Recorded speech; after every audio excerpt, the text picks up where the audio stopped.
Les jambes allongées au soleil, on parlait pas vraiment avec Charlie.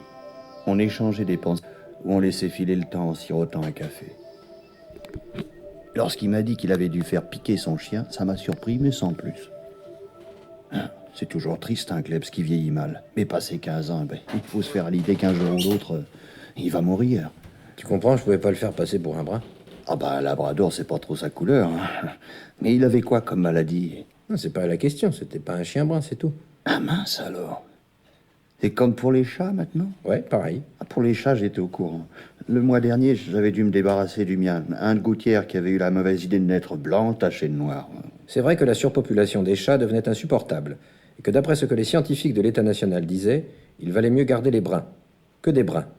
Tous les tests de sélection prouvaient qu'ils s'adaptaient mieux à notre vie citadine, qu'ils avaient des portées peu nombreuses, et qu'ils mangeaient beaucoup moins.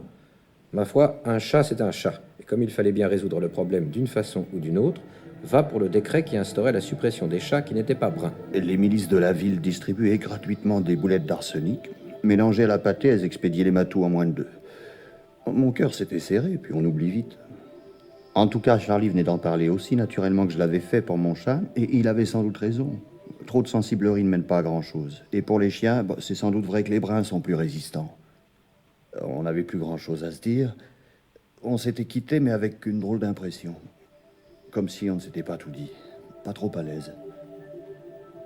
Quelque temps après, c'est moi qui avais appris à Charlie que le quotidien de la ville ne paraîtrait plus. Il en était resté sur le cul. Le journal qu'il ouvrait tous les matins en prenant son café crème. Ils ont coulé? Des grèves? Une faillite? Non, c'est à la suite de l'affaire des chiens. Des bruns? Ah oui, toujours. Pas un jour sans s'attaquer à cette mesure nationale. Ils allaient jusqu'à remettre en cause les résultats des scientifiques. Les lecteurs savaient plus ce qu'il fallait penser. Certains même commençaient à cacher leur clébard. À trop jouer avec le feu, hein. Ah, comme tu dis, le journal a fini par se faire interdire. Mince alors, et pour le tiercé? Mon vieux, faudra chercher tes tuyaux dans les nouvelles brunes. Il n'y a plus que celui-là. Il paraît que côté course et sport, il tient la route. Puisque les autres avaient passé les bornes, il fallait bien qu'il reste un canard dans la ville. On ne pouvait pas se passer d'informations tout de même.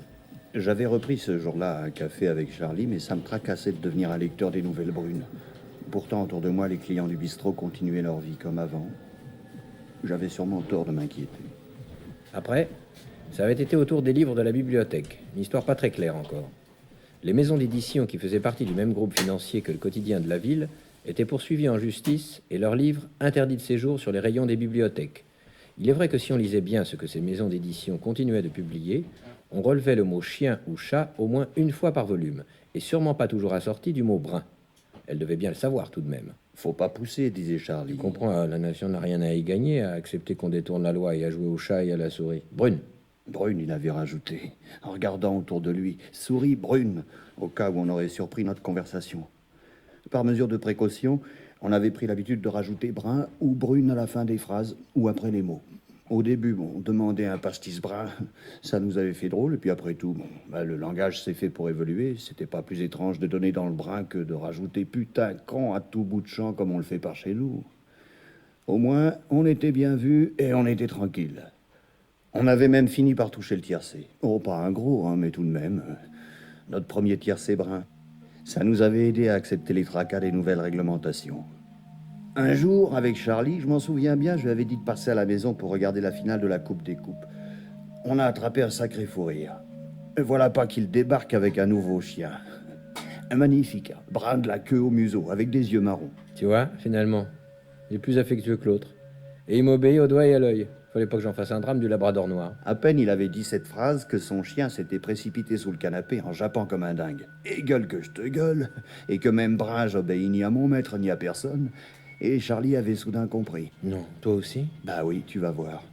Et là, mon nouveau chat avait jailli comme une flèche pour grimper au rideau et se réfugier sur l'armoire. Un matou au regard et au poil brun. Oh, qu'est-ce qu'on avait ri. Tu parles d'une coïncidence? Tu comprends, je lui avais dit, j'ai toujours eu des chats.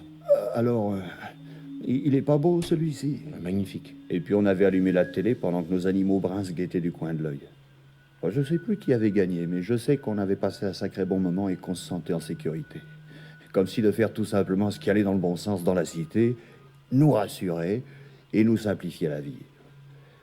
La sécurité brune, ça pouvait avoir du bon. Bien sûr, je pensais au petit garçon que j'avais croisé sur le trottoir d'en face et qui pleurait son caniche blanc, mort à ses pieds. Bon, mais après tout, s'il écoutait bien ce qu'on lui disait, les chiens n'étaient pas interdits, il n'avait qu'à en chercher un brun. Même des petits, on en trouvait.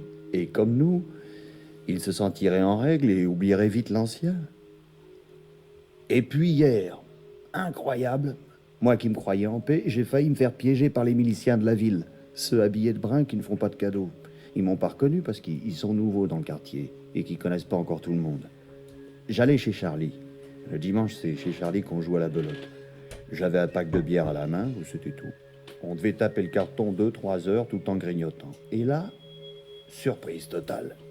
La porte de son appart avait volé en éclats et 2 miliciens plantés sur le palier faisaient circuler les curieux. Ouh, j'ai fait semblant d'aller dans les étages du dessus et je suis redescendu par l'ascenseur.